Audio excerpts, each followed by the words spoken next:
Okay, so I got the first page of plans up here, but before I take off with these, I just happen to think I've got this photograph here, and it's of the first time that I did this chair. It was in 1996, and I was working for Greenwood in Honduras, up on the north coast of Honduras. And Greenwood is a sustainable forestry initiative in Latin America. You could look them up. They're a good organization.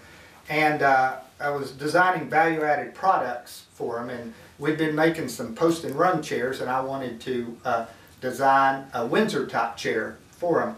And so did the same thing that I did with the chair I just showed you. Was I eliminated most of the tools involved, and just trying to get it down to where they could possibly own these tools to be able to build this chair.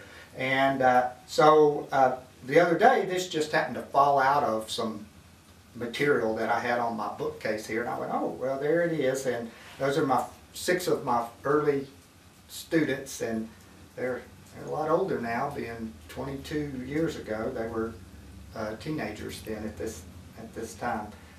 So anyway, I just wanted to show you that and tell you where the beginnings of this came. Okay, now we'll go to the plans.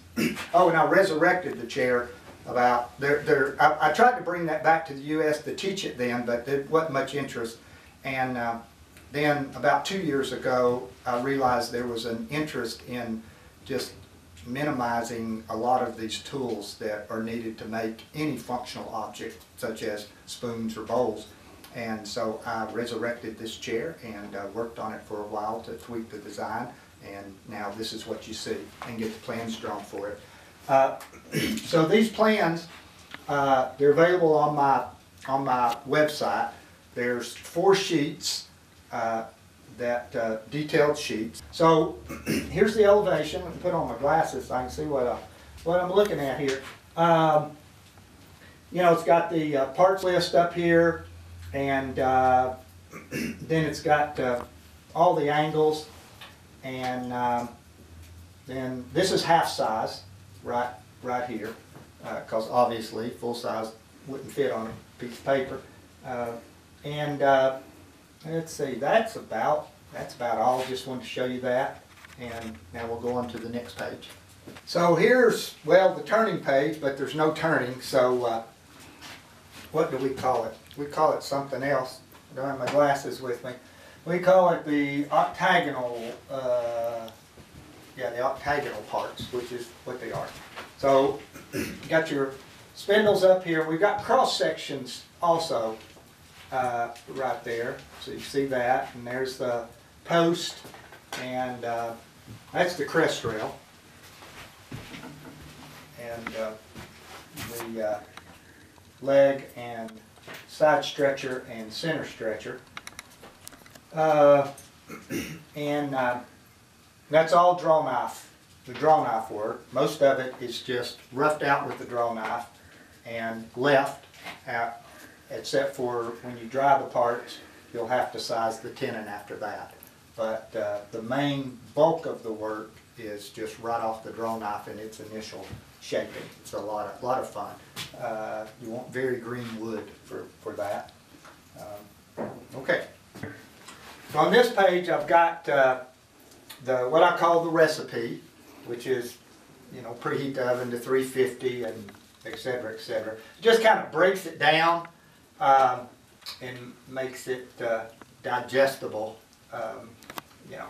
So and then over here, I've got a contour map of the seat showing you how I carve it. And the way I get this is, I'll show it to you right here, right there it is. I take 1/8 inch veneers, paint them black, and glue them up, and then carve it. And that's what I get right there. It's pretty cool. So, okay.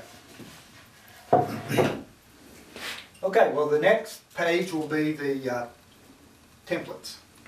Okay, so here's the template page, and my white paper underneath it's not quite big enough to cover the whole thing, but so we got the crest bending form, and on that crest, usually I'll steam bend to bend, but I found that if I have some good bending wood, I can eliminate the steam box and just bend this green and cold.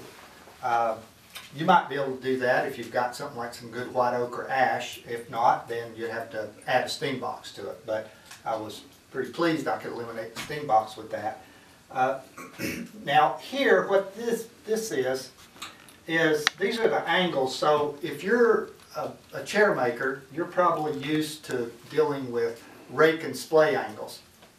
But there's another way of doing it. Well, with the rake and splay, and then the combination of the rake and splay produces the resultant angles and the siding angles. And that's the way that I've made chairs for years and years, and most Windsor chair makers make chairs. But that's not the only way to get those angles. You can do it with a rise and run. And so that's the way a carpenter would cut rafters for a roof. And in doing so, you can eliminate the T-bevel square. And really, you can eliminate the square too. And I'll show you when we get into it. And so this is the rise and run. So we're over here on the angle page. For instance, on the post, it'll show the rake and the splay and the resultant and the siding.